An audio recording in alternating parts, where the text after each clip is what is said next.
you told me yesterday, I saw you yesterday, and you're like, hey, I got some pretty big news that I would like to talk about on Collider Live, and you told me what it was. That is pretty big news. Let's do it, and you're here to do that. So what do you got? So first of all, I have access to the... Please talk into the microphone. I have access to the Collider backend. So as I reveal it here, I'm going to hit what we call the magic button called Publish. Awesome. And that way the readers can actually, you get it at the same time. Yeah, it's one of the... wanted to do while he did that. What? Just bang on the keyboard. Like the cat, yeah. Yes. Yeah. See what it did? Yeah, it's the last Publish. What's funny is my cat would love to do that and has done that, and it's come close to making a disaster happen. But no, so... what do you got? Yeah, so let me hit... there we go. Okay. So it's live on the site in about probably 2 seconds. So I've been working for a little while. We're going to be doing, or I'm going to be hosting a panel with the Russo Brothers at Comic-Con in Hall H, which is that's the first panel that's been announced at Hall H. I think it might be. Well, yeah, the Warner Brothers stuff is in Ballroom 20. Right, because that's not a full Hall H panel, right? No, the Hall H panel is for 7,000 people. Damn. It's going to be Friday at 11 a.m. Damn. That's a good panel. Yeah, that is. That's a good time. Yeah, I'm very excited about this. What is it? What's happening? That's a very good question. I'm keeping some of that close to the vest, but we're going to spend some time talking about Avengers Endgame. Right. And will there be more special guests besides the Russos, or the Russos they're good enough? I mean, the Russos are good enough, but I assure you that the Russos and I are not aiming to make fans disappointed for getting in that room. Right. I'm cooking up a few things behind the scenes. I don't want to. There might. Oh man, I don't want to. There might be some stuff. We're definitely, and I am specifically working on some stuff. But the issue is, like, I had planned to do a different panel or another panel, and scheduling became just really, really tricky. So we're working on stuff behind the scenes. But even if it's just Joe and Anthony, it's going to be a great panel. Great. Hell of a time, by the way, Friday at 11 a.m. A lot of times when you do your first panel, right? Sometimes, I mean, unless you're Kevin Smith who can pack out a room no matter what time it is, the late spot is tougher to do if you're not like Marvel or DC. So, but the fact that you got an early spot like that, because a lot of people get the late spots. It's usually what happens. You got an early spot. That's going to lead. Do you know what? Do you have any idea what comes after you? I have some inkling of what comes after, but I absolutely cannot say. Sure. I have a feeling that when they announce the full schedule, that, it's going to be one of those things where, you're going to want to be in the room. Yeah. But look, I mean, the thing about Hall H at Comic-Con is it usually has... Thank you. Wow, thank you, guys. It usually has a very diverse lineup. They don't just aim at one thing. Right. And the other thing to factor in is a lot of the... It's usually TV on Fridays. I was going to say Friday 11 a.m. the one time I went to Hall H was Big Bang Theory. It's Walking Dead a lot of times. It was Game of Thrones. Sure. So Friday's traditionally TV. Yeah, I mean, again, I don't know the specifics of how it's all going to shake out, but I'm confident that Hall H that day will have, very... that's their big room. That's the big panel room. So here's the thing, though, with that. And again, there's only so much you can say, and I don't want you to give away anything, but I'll have to ask anyway. When it comes to, like, when you do, like, screenings, you talk about, if you have the Russo brothers at the screening of Endgame, you talk about a lot of cool shit that happened during that movie, but there's not necessarily a lot of big news that comes out of it, anything past, like, Endgame. There's cool, like, little tidbits that you get. But Hall H traditionally has dropped news and footage and things like, for example, the first thing that I would want to know from that panel, and I hope you ask it, is they're big Star Wars fans and they're involved in Disney Plus. Will they be doing a Disney Plus show like that? Sir, of stuff? I am not wasting the opportunity of having them on the stage. And the other thing to realize, it's a full hour. Yeah, I mean, listen, it is not just to be clear, we are not spending 50 or 55 minutes just talking about Endgame. Right. The Russos have their hands now in a lot of things. They have a production company. They are making a movie this fall called Cherry with Tom Holland. Yeah. They produced 21 Bridges. They produced a Netflix movie. So this is a full kind of find out what the hell the Russo brothers are up to type panel. They're doing Magic the Gathering at Netflix as well. Like you're going to dive deep. Oh, I'm going in. Listen, we're definitely going to talk about Endgame, and I have some fun questions designed to get people talking. When do they start shooting Magic the Gathering? I don't know the specifics of Magic, and I think I could be wrong, but it might be animated. Okay. The reason I asked that is because that is correct. Okay. Because I was going to say if they started working on it already, that maybe we get lucky and they say, "Hey, Steve, we're going to show some footage." Yeah. Listen, I've been attending Comic-Con for 20 years. Yeah. I've been in some amazing panels in Hall H, and I've been in some ones that really suck. Yeah. And I'm aiming not to suck. Right. And I know I'm a fan, just like you guys, and I know what I would want to hear, and I know that what I would want to see, and I know what I would want to learn about. Right. And you want people talking about the panel. Listen, I'm very competitive. Yeah, I know. And I'm not aiming to make it where people, if you attend, I want to feel like you got, especially if you camped out or if you. There's a reason to go. Yeah. I'm giving you my word now. There's a reason to go. But I don't want to reveal, I don't want to. The reason, because otherwise there would be a reason to go if you revealed it. Can we rewind though? Because I don't know how this kind of thing happens. How do you get to host a panel at Hall H? How do you get involved? Do you talk to them first, the Russo brothers, and then you guys talk about Hall H? Or does Comic-Con want you to do a panel, then you pick who you're doing? How does it all happen? Being really honest, I have offered to I've been doing screenings for years now, right, with some pretty big filmmakers and actors, and at IMAX and ArcLight, and only once have I moderated a panel in Hall H, which was End of Watch a number of years ago. End of Watch, great movie. The one with Michael Pena. Gyllenhaal and Pena. They did something at Comic-Con for that movie? Yeah, they had it was a 30-minute panel. Yeah. I hosted it. Crazy. And I will tell you that it is pretty crazy walking out on that stage with 7,000 people, because you walk out and you realize everybody's looking at you, and if you do everything right, it's great. You make one F up. Well, one thing that's wrong, and that's the viral clip that goes everywhere. Oh, and not just that. You're being judged by every single person in there. Because it's like, how many times have we been heard it or said it?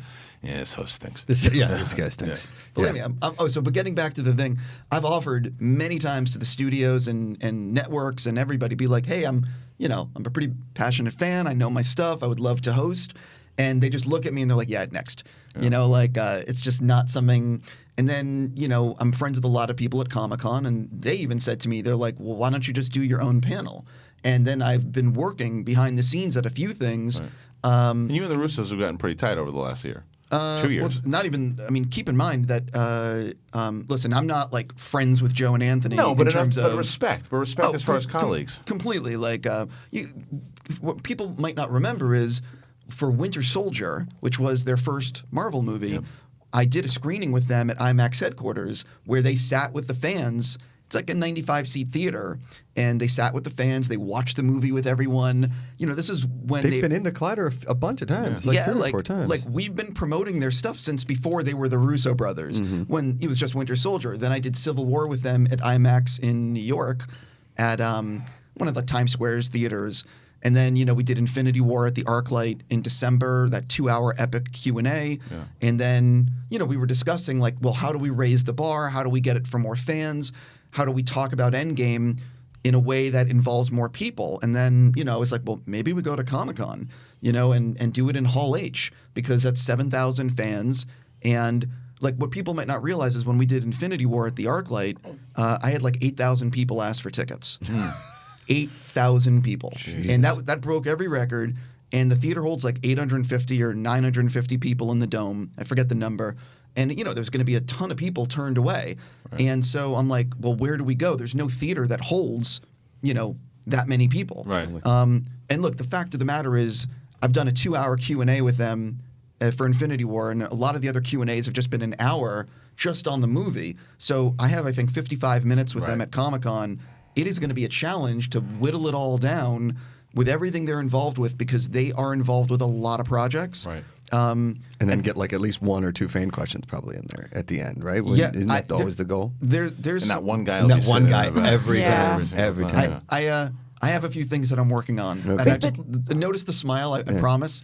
There's some good stuff. So, what happens? You pair with them. You guys decide you want to do a Hall H panel, and then you. I'm listening. I mean, there's a microphone next to you. You were saying something. No, it was into the microphone. Okay, like I said, I'm guilty of it too. Go ahead. So you guys decide you want to do a panel at Hall H. Does it just sell on the Russo Brothers clout alone, and they want you, and that's how it happens, or you call Comic-Con and you're like, we're doing this? They call you. I discussed it with the Russos and their publicist, and basically, okay, do you guys want to do this? Okay, what's the time frame? Because anyway, so then you submit a form to Comic-Con. You fill it out like the studios. They literally, it's like so like even do Warner's you write crazy. at the end? P.S. These are directors of the end game. If you know you're stupid. No, not at all. No, okay. But so you submit to Comic-Con, and they have to, they make you wait like a month or something. They didn't make you wait that long. They really did. They make you wait like 3 or 4 weeks. When you have a deadline, you have to wait, and then they'll come back to you with an email that says you've been. Sorry, we bumped you for season 6 of Ketchup and Forks. Yeah, that's a good show though. Yeah, but the thing is, so what happens is that all the studios, the networks, all these people are submitting their forms and the panels and what they want to do, and then Comic-Con breaks it all down like they're scheduling the NFL. Right. The season schedule. Ballroom 20, Indigo Room. Well, I can't. I was just about to say something. So I think they fill up Hall H, they book that, and then it keeps on going through rooms. But for me announcing this today, I had to talk to Comic-Con, right, and get them to approve and they said that. It was okay, you can announce it at this time. And I have been very, very no one knows about this panel. I've been very closely guarding this secret to make sure, because I didn't want to do anything that would jeopardize the panel or have Comic-Con mad, because it's a privilege to go down there, and I'm so excited to do this, and I want to do more in the future. But I mean, I'll just say to you that I had planned on doing something called, and mind you, this is just the thing, but I was going to do directors on directing. And I pitched this idea, and I reached out to a number of filmmakers that I knew, and the problem was scheduling. All these different filmmakers were like, well, I don't know what I'll be doing on Comic-Con weekend, because I needed to let them know like 2 months ago, to work it all out. And so I had a lot of filmmakers express interest and say, I'm very interested, but you couldn't get the schedule to lock down. Sorry, we got to pause. What was it? It's the LaCroix. In your mouth? It's just doing stupid things. It sounded like a dinosaur. It does sound like a dinosaur. Did you not catch that tape? Yeah. I did. I caught it, but I didn't know what that was. Yeah, I so thought Cody was doing a Jurassic Park soundtrack in the back. And Christian was like, so I don't know if he was happy with himself or embarrassed. It was that smile, like a little of both. I know little column A, little column B. Sorry, it was McCougar's reaction off to the side. He goes. Because it sounded like an actual dinosaur. It's just a lot of fizzies. Not as cool as the Hall H panel. This is the show, buddy. Yeah, that's the show. It's not movie talk. What else? Sorry, you want some LaCroix? I'm good, actually. I am good. So I have a question for you. Russo Brothers, Cleveland guys, really good dudes. You've got a full hour of Hall H. What was like the dream guest? And you don't have to say like, spoiler alert, we got this person. Like dream guest to add on to the Russo Brothers. If it was Russo Brothers and they could bring out one other person, who would be that dream person? I mean, the dream probably is Downey Jr. Okay. Because he's going to be there? I don't think Downey Jr. is going to be attending. Why would he be there? Yeah. I mean, I don't see it. But that's the dream, just because he has not really done too much press, I think, since the movie has come out and people know what happened. Yeah. When's it come out on Blu-ray? I don't actually know it, but I mean, it's being re-released, as you know. Right. I'm sure you talked about it next weekend in theaters with like that deleted scene. Is it really a re-release? No, what are you talking about? Just kidding. I was going to be like, what? Wait, is it really a re-release? Or, it's kind of still been in the theaters? I personally, I get what they're doing, but I actually disagree with it. I think that the re-release would be more powerful at the end of the year. Yeah.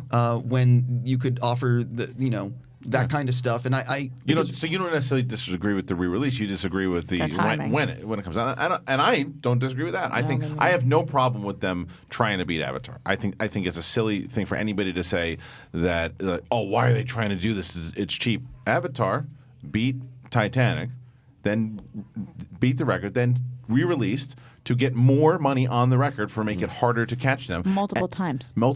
And if they wouldn't have done that, Endgame would have passed them already. Yeah. So that part of it, I think is silly. Imagine creating a movie that was that close to being the #1. I would re-release my movie. Yeah, totally. But I agree with Frosty. I think Frosty's right. I think you could probably have a little bit more powerful if you did it towards the end of the year. Look, the fact is that I think. Look, we don't know what the awards race is going to be this early in the year, Right. and we don't know what other movies are awesome. But when you are the almost #1 movie box office of all time, and by the way, you can't compare it to Gone with the Wind or those early movies. It's just like when 1/4 of the population or half the population went to see the movie. That's all you had. There was no Netflix. There was nothing else. It was the only form of entertainment that you had. You can't compare. Pain, the horror. I know. But a lot of people are like, well, it's the #1 movie, like Avatar. I'm like, no, Gone with the Wind, Wizard of Oz, like these movies when that was it, So you really can't make that comparison. But if you are the #2 movie on the box office chart, hopefully maybe the #1 movie, you gotta figure that Disney / Marvel / Fox but they're gonna make a push for this movie being up for Best Picture. I think you make the argument that you make the push for Downey for Best Supporting Actor. You go after the Russos for Best Director, and I think at the end of the year, when we know what the competition is, I think Endgame is a player in the awards race. It is, Marvel's Return of the King. Yeah. Yep. And I think that you can't argue with a movie that's made this much money, that's had this much of a cultural impact. And the thing that's crazy, and I think we all need to take a step back, what Marvel and Kevin Feige have done, the fact that these movies, any movie, is so hard to make. We all know, we love movies. We go to the movies all the time, and we see misfire after misfire, or a movie that came so close but missed it. Endgame is awesome, and it's the culmination of 22 movies, and what they accomplished is insane. Yeah. And it's amazing, and I think that I personally think that it's a player in the awards race, and that's why I think at the end of the year, it's a more impactful re-release. I would imagine that they're going to do another end of the year too. They probably have another deleted scene that they're going to throw in there. I'm sure that like you asked the Russo brothers for the Hall H panel, is there like a behind the scenes doc that you want to show, or like is there another deleted scene that we can show? You're not giving anything away by your face, but I'm just saying that was probably part of a conversation. Correct? I think that everything is fair game with the Russo brothers panel, and again, I want to reiterate, I want to emphasize this. It is not an Endgame panel. Mm-hmm. This is a Russo brothers panel where we will talk about Endgame, we will talk about Marvel, but I'm telling you, they have their hands on so many things right now because of their track record of 4 movies that are all great. Do they have anything to do with any of the Marvel Disney Plus shows? I actually don't know, but that's a great question to ask them on stage. There you go. Going back to something you said, a little unrelated, but you think that Robert Downey Jr., it would be supporting? Yeah, without a doubt. I don't think that any person I could be wrong about this, but I think it's that all a supporting cast. It's an ensemble there's cast. not one actor in that is the lead actor. It's all supporting. And I don't think you can make the play that Downey is the main actor in that movie. He's not. Do you know what I mean? I don't know. I'm just curious because I've heard both. I think supporting actor is probably the play that you could make, and you probably have a better argument to go for a supporting actor than for a perfect example. I think Mahershala Ali was as much best actor in Green Book as much as Viggo Mortensen was, but they went for supporting, right? And they got it and they won it. I think that. By the way, I think that is insane that he went for supporting. He is. He's the lead. That's absolutely. But you get BS. that. But you get that kind of stuff all the time, where people, because they want to go for the awards they think that they can get if they go for supporting. And I think that with that particular thing with Downey, you can make the play for both if you wanted to. And I think it's a smarter to go for supporting. I don't think you can make the play for actor because the competition on actor. That's what I'm saying. Is going to be insane. Well, that's what I'm saying. Yeah. I'm saying you could make the play. You just have a better shot with getting him nominated at supporting, because I do think that he is the protagonist of that movie. I think that if you look at everything that happened, the entire series, everything leads, because even, again, spoilers if you haven't seen the movie, the whole part, the beginning of the movie of Iron Man, the whole thing is, or at the end of Iron Man, he says, "I am Iron Man." It ends Endgame with, "I am Iron Man." Did you guys see that green screen thing, by the way? Did No. you guys see him shooting that came out this? No. I saw it this week. I don't know. Did you know what I'm talking I about? haven't seen it. It's Downey Jr. with the green screen behind him doing "I Am Iron Man." They had to reshoot that. You know that, right? Because it wasn't the original. It wasn't the original ending. I don't think he says anything. They talked about. I remember where I read this. No, I didn't know that. So it was a reshoot, and they had to, because I think one of their editors came in. The Russos were watching it with one of the editors, and he was like, "You know what would work really well is if he said, "I am Iron Man." So they really liked it a lot, and they brought and they had to convince Downey. I forget how they got him to do it. I heard this story where they had to. He didn't want to do it. He didn't want to do it. He thought it was a perfect ending, and It was perfect. And he didn't want to go back to that place because it was a lot. Because it's a big emotional moment. But they got him to do it, and thank God they did because it was such a great. Well, great they released whoever did on the green screen. It was so interesting to watch because it just shows you the magic of filmmaking. It's just a guy on the ground saying, "I'm Iron Man." It's like all It those. also shows you how good he is. Yeah, All those like end of watch, or because after each episode of Game of Thrones, the Game of Thrones channel on YouTube released these awesome documentaries. They ranged anywhere from like 10 to 11 minutes to 45 to 50 minutes. I mean, they were incredible. And the one where Daenerys, the episode, Jon Snow. No, the second to last episode where she lights all of Westeros or King's Landing on fire. They show Jaime Lannister and Cersei Lannister just hugging in front of a green screen because everything else is fake. Right. And just like that emotional moment of the series was just a green screen. That's great.